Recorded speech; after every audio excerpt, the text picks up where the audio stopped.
This is behind the firewall. Behind the firewall. Hey, so Ziply Internet is going to be 500 up, 500 down. Yes. It's incredible. Yes. That's what we need in life. Like just about the same price, if not cheaper than what we're paying now. That's what I'm talking about. Yeah, are we doing a business meeting in our Backstage portal right now? Sure, why not? Let's just we're Backstage. We're chilling with our people. The Fight Laugh Feast family. They get to hear a little bit of business. Yeah. I mean, did you hear that? We need better internet here. I mean, you know what that means for them? What is it? Faster shows. It does. That means they get shows faster. Yeah. Gabe will talk faster. I will talk faster. David will talk faster. So that means I have Starlink, Elon's Musk's internet. Be careful, man. I don't trust it anymore. So we were going to use it for backup here, but we don't need it. So either one of you guys can take it to your house, or you could take it to your house. Is that what you're trying to say? No, I'm just saying. I'm just saying. Okay. I'm just giving. I wasn't going to be the first one to say I want it. Okay. All right, so what we were going to talk about in the show was this UK workers. Servant of all, thank you. You done? UK workers would take 10% pay cut for above average happiness at work. Above average happiness. Yeah. The average UK worker would take 10% pay cut to work for an employer where staff enjoy above average levels of happiness. Above average. I don't know what that. How do you measure that? We have like happiness, and then I'm like average happiness. Well, here's one thing we know. Above average. Are you happiness. average happy? Yeah. They actually did the study. There's actually a study. George Ward. I'm a 6 right now. Hey guys, cross-politic employees, are you guys average? How's our employees doing? 6, Huh? above average. Above average? They're like not looking. They're like, oh no. We will punish you afterwards. We will beat you into happiness. George Ward, an academic at the MIT Sloan Institute for Work and Employment Research, he concluded that the companies should invest in organizational and management practices that are conducive to work happiness. Oh, this is like you should also pay your workers. I was thinking about it, and also, you should have the heat on in the wintertime. Yeah. This is like really deep thoughts. In the UK, job seekers surveyed by Ward says they were willing to trade that pay cut for a company that had an average score of 75 out of 100 rather than 65, which was average.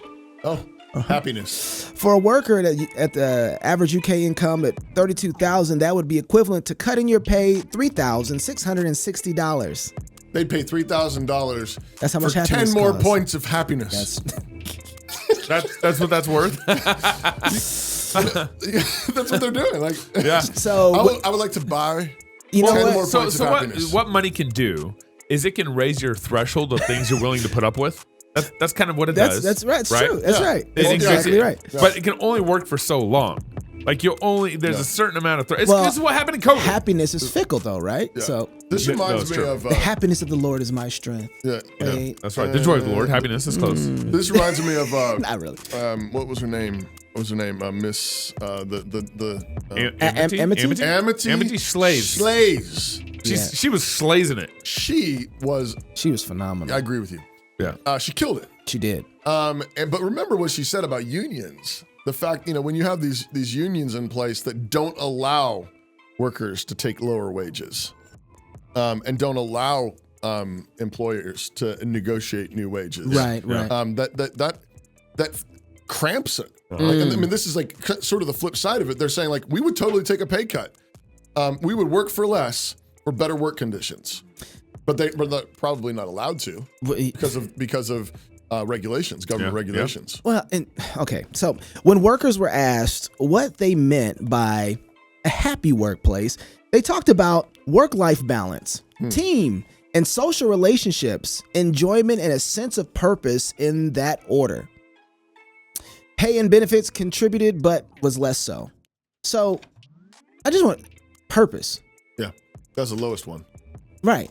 But it mattered. Well, but it wasn't the lowest one when you think about what they said. They're saying purpose in all of it. They're saying team, social relationships, enjoyment, and a sense of purpose. Okay. And like all those are like, it's basically, how do I fit into the world? Mm-hmm. That's what all those are saying. Yeah. What's my entry point into the world and society? And I want that from my company to give me that point of entry into society. Right. I just want to say that this is very humanistic in how to think about jobs.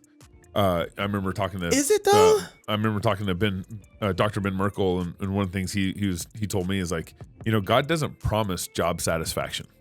God, what God calls you to is faithfulness.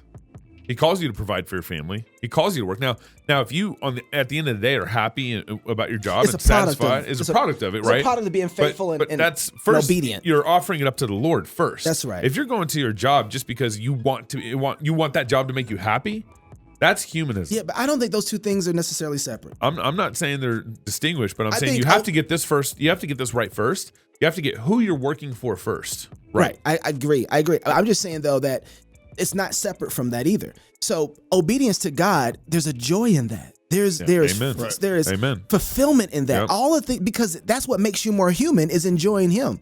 Right? Mm-hmm. Like obedience to God makes you more human. Yeah. Well, who doesn't want to be more human?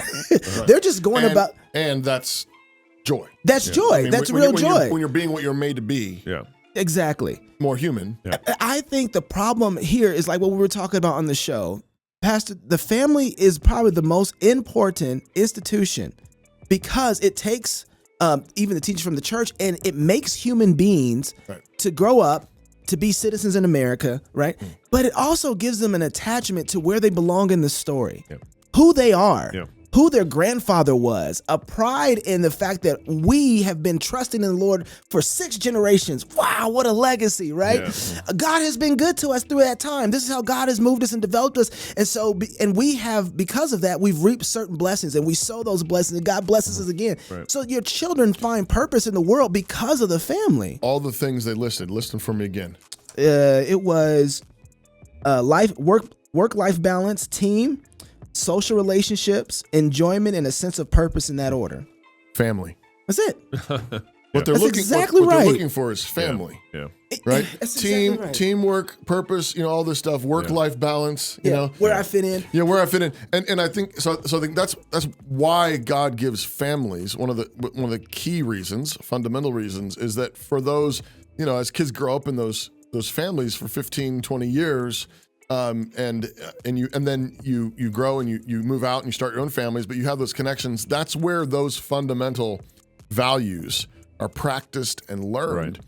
And the other thing though to keep in mind is that they're sort of finding those things are skills they're transferable skills. I was thinking about so even if you don't go on and do exactly what your dad did, for example, right, or what your mom did, or whatever, as you're working together as a family on the property, on the house, on the family mission, you learn the skills of loving one another, working together, communication, being on a team, work-life balance, all those things. Right, yeah. And then maybe, I think in a healthy culture, in a healthy community, probably lots of kids go on and continue in a similar field, if not the same field as their dad.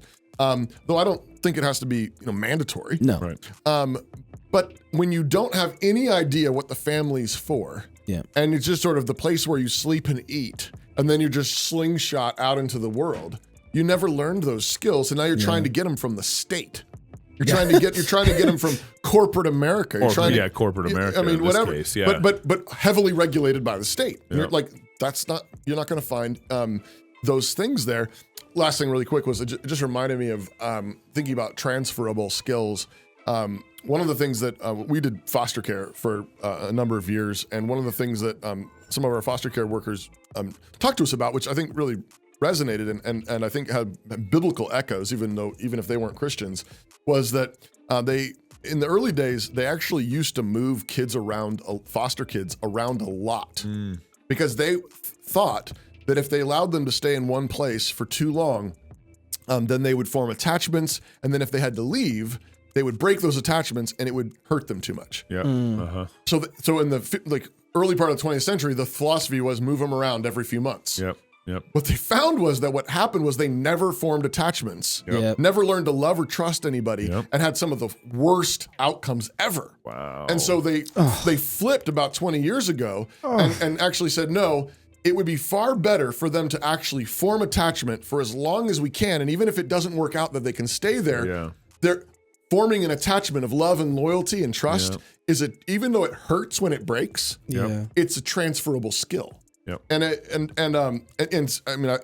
I thought of Psalm 22 where David says that he learned to trust God on his mother's breast. Yeah. Yeah. Even a little one is learning to trust God That's in right. the love that they receive from the earliest years. Yep. They're learning that I'm part of a loving community. Love exists.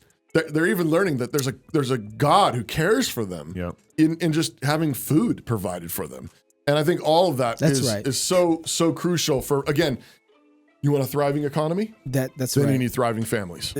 We cannot And miss not Elon this. Musk way. No, That's for sure. No. Family is the integration point into society. Mm-hmm. Like that is it. Family integrates. So you learn discipline, what you can't do, what you should do, how to love your neighbor. All that stuff starts right there in the family. So when we miss that, what we're missing, why is society so messed up? Well, they learn to integrate into society without the family. Right. Right. So they don't know how to treat their neighbors. And what happens is that then the liberal comeback is, well, the family has got so many problems and difficulties and trouble and addictions and abuse. And so, but the answer is not the state. The answer is the church. The church. The church. That's right. The church is the one then that God has given the means of grace to. That's right. To teach, to correct, to train, and then be in a community with other families. We have to get that back. You're going to remember that verse tomorrow talking about I learned to trust God from my mother's breast. Yeah. Because tomorrow, Yeah. Dave Rubin's talking to Jordan Peterson and he doesn't- about breastfeeding. And he doesn't have breasts. No, Those kids are don't not going miss to tomorrow. grow up trusting God. Hi, I'm Robert Borton, CEO of Classical Conversations, the world's largest classical Christian homeschooling community. I'm launching a new podcast, Refining Rhetoric. If you like cross politics or just listen to hear what crazy stuff they're saying today, you will enjoy Refining Rhetoric. You can find us on your favorite podcast platform.